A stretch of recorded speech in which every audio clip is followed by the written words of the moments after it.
Yo, what's up mga kaibigan? Nalinat tayo magkwentuhan. Jimmy Butler mataas ang respeto kay LeBron James, ngunit kaya daw nila itong talunin. At Coach Doc Rivers ng Los Angeles Clippers hindi na babalik next year. Yan ang pag-uusapan natin ngayon mga kaibigan. Ngunit bagong lahat, huwag kakalimutan na mag-like, mag-subscribe at i-hit ang notification bell for more updates at kwentuhan. At pwede nyo din i-like ang ating Facebook page sa Kwentong Atleta dahil magpo-post na din tayo doon ng mga videos and updates. Salamat po mga kaibigan. Let's go! Si Jimmy Butler ay isang star player sa NBA. Madami noon ang nagsasabi na cancer daw ito sa locker room. Ganun pa man, sa palagay ko, siya ay isang misunderstood player lamang. Dahil sa kanyang competitiveness at ugaling palaban, iniisip ng iba nandidiin siya sa kanyang mga teammates. Mukhang katulad nga sila ni Rajon Rondo. Nagpalipat-lipat ng team, subalit ngayon mukhang nahanap na nila ang kanilang tahanan. Sila ay dalawang player na walang ibang gustong gawin kundi ang manalo lamang. Naging mainit nga na usapan noon si Jimmy Butler matapos itong pumasok sa practice sa Minnesota Timberwolves at pinagmumura niya ang kanyang mga teammates sa dahilan na malambot daw ito at tila ba naglalaro lamang para sa mga stats. Nang matanong si Kobe noon kung ano ba ang masasabi niya tungkol dito, ayon kay Kobe, ito ay natural lamang na Lunes sa kanilang practice. So makikita nyo nga na magkapareho ng ugali si Kobe at Jimmy Butler pagdating sa determinasyon na manalo.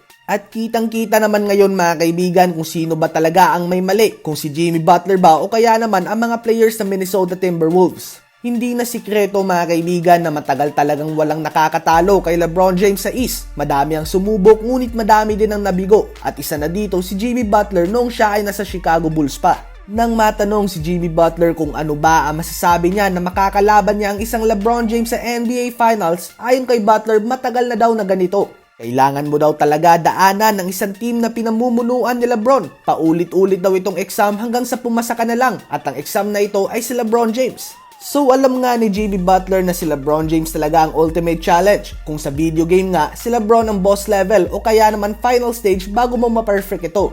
At nagpapakita lang ito ng matinding respeto ni Butler sa kakayahan ng isang team na pinamumunuan ni LeBron. Ganun pa man nasabi ko nga kanina na talagang palaban itong si Jimmy Butler.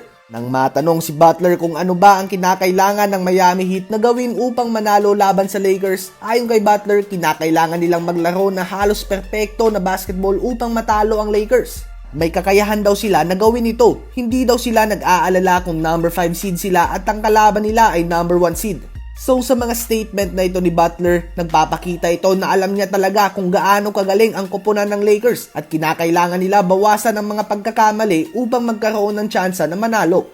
Pinapakita din ito na kahit heavy underdog sila, malakas ang kanyang tiwala sa kanyang mga teammates na may tsansa talaga silang gulatin ang buong mundo. Ganun pa man, aabangan natin yan sa Game 1, Thursday 9 AM sa Pilipinas. Isama ko na din sa balita na ito na si Coach Doc Rivers ng Los Angeles Clippers ay hindi na babalik next year. Nang magbasa ako ng mga comments tungkol dito, madaming fans ng Clippers na nagdidiwang sa pagkakatanggal ni Coach Doc Rivers sa kanilang team. Sa ngayon mga kaibigan, hindi pa natin alam kung sino ba talaga ang papalit sa kanya. Ngunit malakas ang tsansa na si Coach Tyronn Lue dahil siya ang head assistant ng Los Angeles Clippers. Tututukan natin yan sa mga susunod na araw. Kapag may bagong balita, gagawa natin yan ng video o magpo-post na lang ako sa aking community upang ma-update kayo. So ayun nga po, mataas ang respeto ni Jimmy Butler kay LeBron James at sa Los Angeles Lakers. Ganun pa man, nananatiling malakas ang loob nito na may tsansa talaga silang talunin ng Lakers. Ano ba ang masasabi nyo dito mga kaibigan? I-comment yan sa baba at aking babasahin yan. Huwag kakalimutan na mag-like, mag-subscribe at i-hit ang notification bell for more updates at kwentuhan. Salamat po.